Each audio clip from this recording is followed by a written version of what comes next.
Thank you అధ్యక్ష.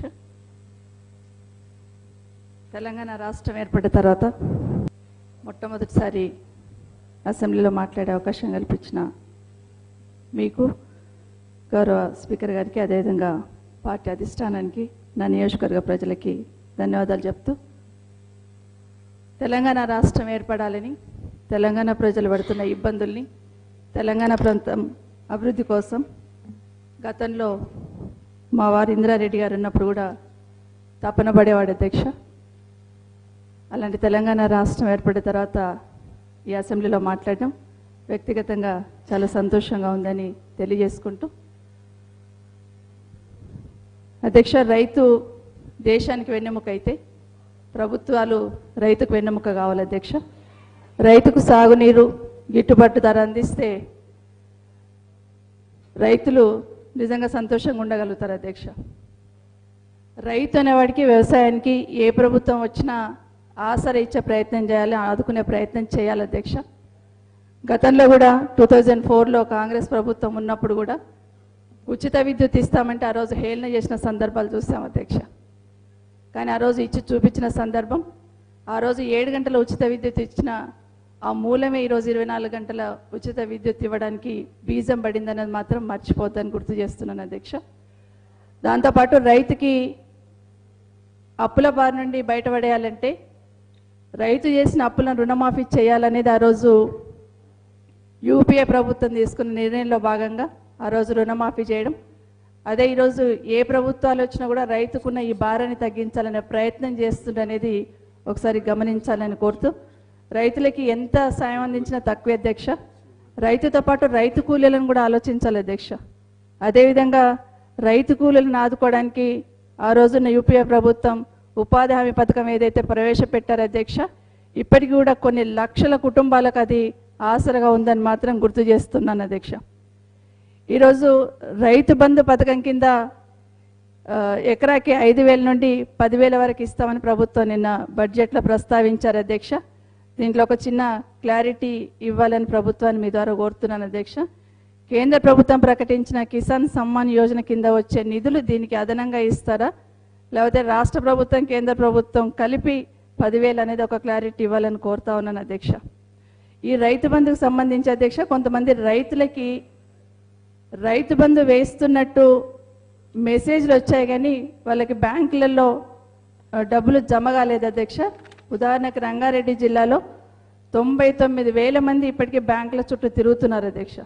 మెసేజ్లు మాత్రం వచ్చాయి అధ్యక్ష, వాళ్ళకి మీ బ్యాంకులలో డబ్బులు పడ్డాయి, వెళ్ళి తీసుకోండి అని. కానీ ఇప్పటి వరకు ఆ డబ్బులు జమ కాలేదని ప్రభుత్వం దృష్టికి తీసుకొస్తున్నాను అధ్యక్ష. ఇప్పటికీ కూడా వాళ్ళ బ్యాంకుల చుట్టూ దాదాపు 99,000 మంది ఒక రంగారెడ్డిలో తిరుగుతున్నారు అధ్యక్ష. దయచేసి గమనించాలని కోరుతా ఉన్నాను అధ్యక్ష. అధ్యక్ష, రైతు బీమా, రైతు బంధు కంటే రైతు గిట్టుబాటు ధర అందించాలని కోరుతా ఉన్నాను అధ్యక్ష. గిట్టుబాటు ధర వస్తే ఖచ్చితంగా రైతు అనేవాడు రాజులాగా బ్రతుకుతాడని గుర్తు చేస్తూ, గిట్టుబాటు ధర కల్పించడం ఒకటైతే కల్పించడానికి కొంత ఫండ్ ఏర్పాటు చేసుకోవడం, ధరల స్థిరీకరణ నిధి ఏర్పాటు చేసుకోవడం చాలా అవసరం అనేది ఒకసారి విజ్ఞప్తి చేస్తున్నాను అధ్యక్ష. గిట్టుబాటు ధర వచ్చే వరకు గోదాములు బాగా కట్టుకున్నామని మన తెలంగాణ రాష్ట్ర ప్రభుత్వం చెప్తా ఉన్నారు అధ్యక్ష. గిట్టుబాటు ధర వచ్చే వరకు గోదాములను వాడుకోవచ్చునని రైతులకు అవగాహన కల్పించాల్సిన అవసరం కూడా ఉంది అధ్యక్ష. ఇక భూ ప్రక్షాళన అయితే అధ్యక్ష, నిజంగా భూ ప్రక్షాళన అంటే అన్ని సమస్యలు తీరిపోయి ఇంకా రైతులకే ఇబ్బంది ఉండదు, మళ్ళీ రెవెన్యూ ఆఫీసుల చుట్టూ తిరగాల్సిన అవసరం ఉండదు అని అనుకున్నాను. కానీ అధ్యక్ష, ఇప్పటికీ చాలామంది రెవెన్యూ ఆఫీసుల చుట్టూ తిరుగుతూనే ఉన్నారు అధ్యక్ష. మళ్ళీ ఆ సమస్యలు అట్లాగే కంటిన్యూ అవుతున్నాయి అనేది దయచేసి ఇది విమర్శ కాదు, దయచేసి పరిశీలించమని మాత్రం ప్రభుత్వాన్ని కోరుతా ఉన్నాను అధ్యక్ష. ఇక రైతు రుణమాఫీ గతంలో లాగా కాకుండా ఒకేసారి చేస్తే బాగుంటుందని ప్రభుత్వానికి విజ్ఞప్తి చేస్తున్నాను అధ్యక్ష. గతంలో ఏదైతే 4 నుండి 5 సార్లు చేశారు అధ్యక్ష, 4.5 సంవత్సరాలలో 5 సార్లు రుణమాఫీ చేయడం వల్ల రైతు కన్నా ఎక్కువగా బ్యాంకులకే మేలు జరిగింది తప్పిస్తే రైతు ఇబ్బంది పడుతుండనేది ఒకసారి గమనించాలని కోరుతా ఉన్నాను అధ్యక్ష. దానివల్ల 2014 నుండి ఇప్పటి వరకు ఏ రైతు కూడా బ్యాంకు నుండి రుణమాఫీ తీసుకునే అవకాశం రాలేదని ఒకసారి గమనించాలని కోరుతా ఉన్నాను అధ్యక్ష. ఎందుకంటే ఆ రోజు నుండి 2014 నుండి దాదాపు 34 లక్షల మంది రైతుల పాస్బుక్లు బ్యాంకులలోనే ఉన్నాయనేది దయచేసి గమనించాలని ప్రభుత్వానికి తెలియజేస్తున్నాను అధ్యక్ష. ఇంకోటి రైతుకు కావాల్సింది సాగునీరు అధ్యక్ష.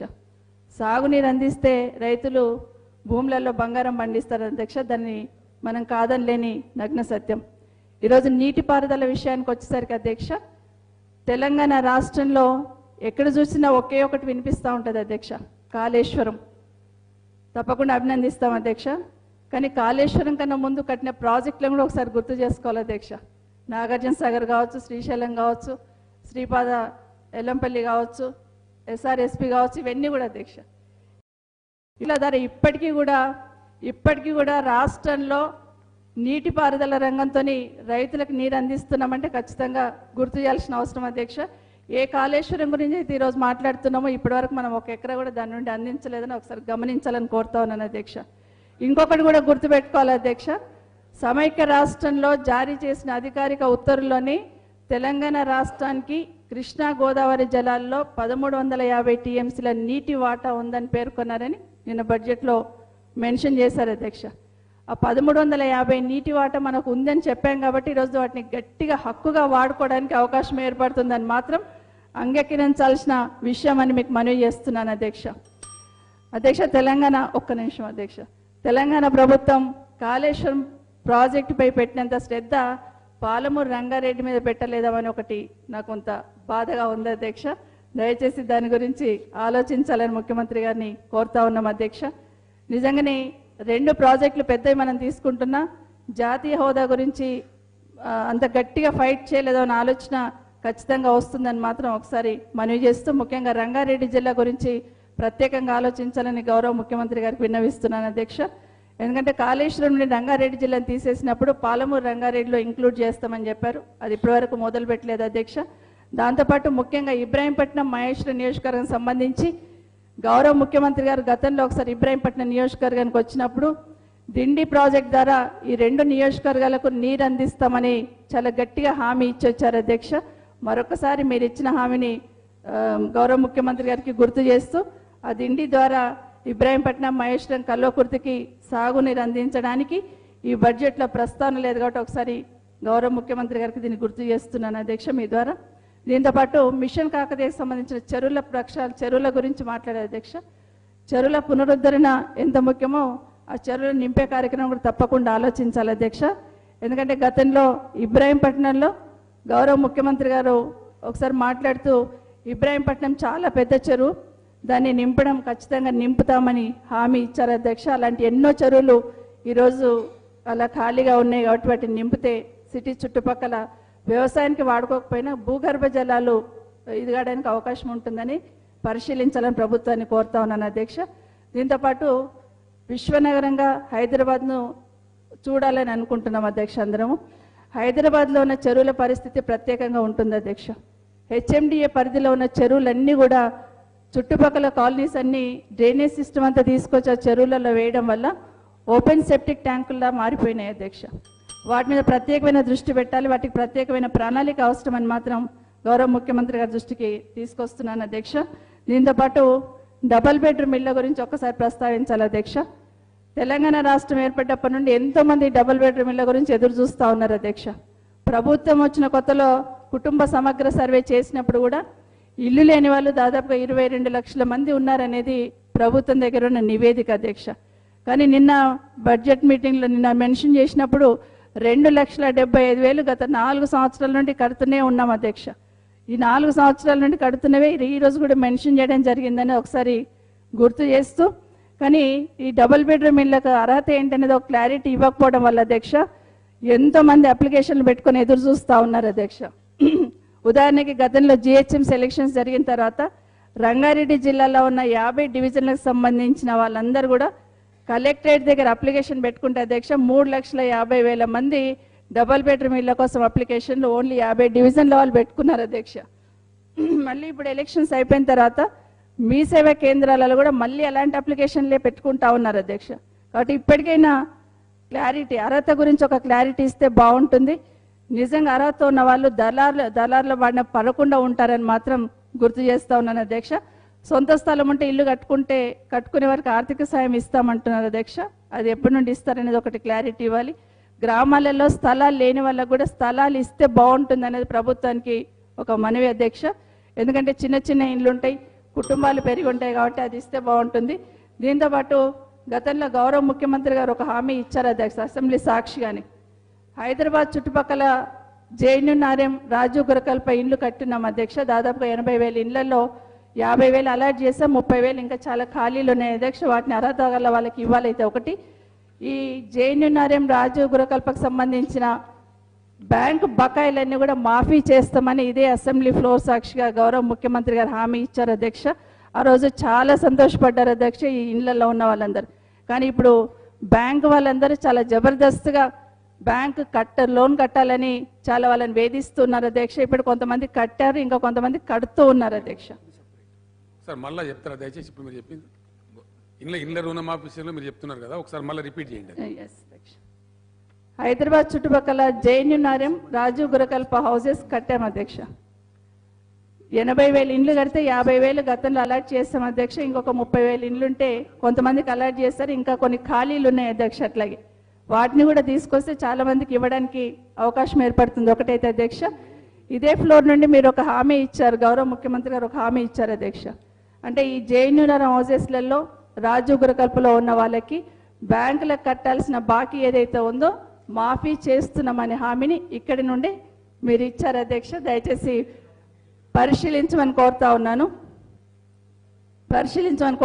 తర్వాత అప్పుడు ఒక 1 year బ్యాంక్ వాళ్ళు ఊరుకున్నారు అధ్యక్ష. 1 year తర్వాత మొదలు పెట్టారు బ్యాంక్ వాళ్ళు వాళ్ళ దగ్గర బకాయిలు కట్టమని. ఇప్పటికీ చాలా మంది మీరు ఇచ్చిన హామీ మరొకసారి మీరు ముఖ్యమంత్రి గారు కాబట్టి తప్పకుండా నిలబెట్టుకుంటారని ఎదురు చూస్తూ ఉన్నారని ముఖ్యమంత్రి గారి దృష్టికి తీసుకొస్తున్నాను అధ్యక్ష. దీంతోపాటు మహిళలకు సంబంధించి అధ్యక్ష, రాష్ట్రంలో మహిళా సంఘాల పనితీరు ఎట్లుందనేది ప్రత్యేకంగా చెప్పాల్సిన అవసరం లేదు అధ్యక్ష.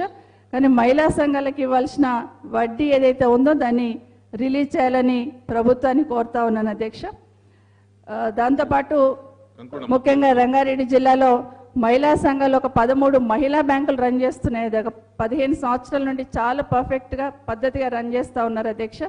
కానీ ఈ మధ్య అధికారులు మీరు క్లోజ్ చేసుకోండి, ఆ బ్యాంక్స్ మీరు రన్ చేయాల్సిన అవసరం లేదని చెప్తున్నారు. కాబట్టి నిజంగా చాలా బాగా రన్ చేస్తూ ఉన్నారు. కమర్షియల్ బ్యాంక్స్ ఏ విధంగా లోన్లు ఇస్తారో వీళ్ళు ఆ విధంగా లోన్స్ ఇస్తూ బాగా రన్ చేస్తూ ఉన్నారు. కాబట్టి వాళ్ళని ఎంకరేజ్ చేస్తే బాగుంటుందని గౌరవ ముఖ్యమంత్రి గారికి తెలియజేస్తున్నాను అధ్యక్ష. ఇంకొక 2-3 విషయాలు అధ్యక్ష. అయిపోయింది అధ్యక్ష. ముఖ్యంగా అధ్యక్ష, హాస్పిటల్స్ గురించి ఒక విషయం నేను ప్రస్తావించారు. హైదరాబాద్లో బస్తీ దవాఖానాలు ఏర్పాటు చేస్తున్నామని ఏదైతే చెప్పినారు అధ్యక్ష, హైదరాబాద్లోనే కాకుండా మున్సిపాలిటీస్లలో కూడా ఇలాంటి బస్తీ దవాఖానాలు ఏర్పాటు చేస్తే కొంచెం ఉపయోగకరంగా ఉంటుంది అనేది, పేదవాళ్ళకు ఉపయోగకరంగా ఉంటుందని ముఖ్యమంత్రి గారికి విజ్ఞప్తి చేస్తూ ఉన్నాను. తర్వాత మున్సిపాలిటీస్కి సంబంధించి అధ్యక్ష, కొత్తగా 68 మున్సిపాలిటీస్ ఏర్పాటు చేస్తున్నాం కానీ అధ్యక్ష, పాత మున్సిపాలిటీస్ కాకుండా ఈ కొత్త మున్సిపాలిటీస్కి అధికారులను సరిగ్గా నియమించలేదు అధ్యక్ష. పాత గ్రామ పంచాయతీలో ఉన్న సిబ్బందిని ఇప్పటికీ కంటిన్యూ చేస్తూ ఉన్నారు. వాళ్ళకు ఒక డైరెక్షన్ లేకుండా చాలా ఇబ్బందులు ఎదుర్కొంటూ ఉన్నారు. కాబట్టి ఫుల్ ఫ్లెజ్డ్గా సిబ్బంది నియమించేటట్టు ప్రయత్నం చేయాలని ప్రభుత్వాన్ని కోరుతా ఉన్నాను అధ్యక్ష. ఇంతకుముందు మాట్లాడుతున్నప్పుడే చాలామంది ఒక సోదరులు గౌరవ శాసనసభ్యులు కూడా చెప్పారు, గ్రామ పంచాయతీలు కానీ మున్సిపాలిటీలు కానీ అద్దంలాగా ఉండాలనుకుంటున్నాం, మెరవాలనుకుంటున్నాం. అది అందరం కూడా సహకరిస్తాం అధ్యక్ష. నిజంగానే అలా మెరవాలనుకుంటే గ్రామ పంచాయతీలో కానీ మున్సిపాలిటీస్ కానీ స్పెషల్ ఫండ్ ఇస్తే కానీ జరగని పరిస్థితి అధ్యక్ష. ఉదాహరణ, నా నియోజకవర్గంలో ఒక మున్సిపాలిటీ ఉంది అధ్యక్ష, జల్పల్లి అని. 95% ముస్లిం సోదరులే ఉంటారు అధ్యక్ష. చాలా దారుణమైన పరిస్థితులు ఉంటాయి. నిజంగానే గౌరవ ముఖ్యమంత్రి గారిని రిక్వెస్ట్ చేస్తా ఉన్నాను, ఇలాంటి మున్సిపాలిటీస్కి అదనంగా నిధులు ఇస్తే అన్ని మున్సిపాలిటీస్ కూడా డెవలప్ కావడానికి అవకాశం ఉంటుందని కోరుకుంటూ, ఇదే కాకుండా హాస్పిటల్స్ విషయంలో అధ్యక్ష, నియోజకవర్గానికి ఒక హాస్పిటల్ అన్నారు, దాని గురించి ప్రత్యేకంగా ఆలోచించాలని కోరుతా ఉన్నాను. విద్యారంగం, స్కూల్ ఎడ్యుకేషన్ ఎంత ముఖ్యమో హైయర్ ఎడ్యుకేషన్ అంతే ముఖ్యం అధ్యక్ష. ఫీజు రియంబర్స్మెంట్ బకాయిలు విడుదల చేయాలని గౌరవ ముఖ్యమంత్రి గారిని ప్రభుత్వాన్ని విజ్ఞప్తి చేస్తా ఉన్నాను. ఎందుకంటే ఎస్సీ, ఎస్టీ, బీసీ, మైనార్టీ పిల్లలు ఎక్కువ మంది ఉంటారు అధ్యక్ష. కాబట్టి దాని మీద ప్రత్యేకమైన దృష్టి పెట్టాలని కోరుతా ఉన్నాను. మిషన్ భగీరథలో పాడైపోయిన రోడ్లన్నీ కూడా మరొకసారి వాటి మీద దృష్టి పెట్టాలని కోరుకుంటూ, చివరిగా నాకు ఈ అవకాశం ఇచ్చినందుకు ధన్యవాదాలు చెప్తూ, మహిళలకి ఏ అవకాశం ఇచ్చినా బాగా చిత్తశుద్ధితో చేయగలుగుతారు అధ్యక్ష. తెలంగాణ రాష్ట్రం ఏర్పడ్డ మొదటి ప్రభుత్వంలో మహిళలకి క్యాబినెట్లో ప్రాతినిధ్యం లేదు అధ్యక్ష. కనీసం ఈ రెండో ప్రభుత్వంలోనైనా మహిళలకు ప్రాతినిధ్యం ఇవ్వాలని తెలంగాణ మహిళా సమాజం తరఫున కోరుతూ సెలవు తీసుకుంటున్నాను అధ్యక్ష. Discussions are over on annual financial statement budget vote on account for the financial year 2019 and 2020 and also supplement estimates of expenditure for 2018 and 2019. Now I request the Honorable Chief Minister to give reply. అధ్యక్ష,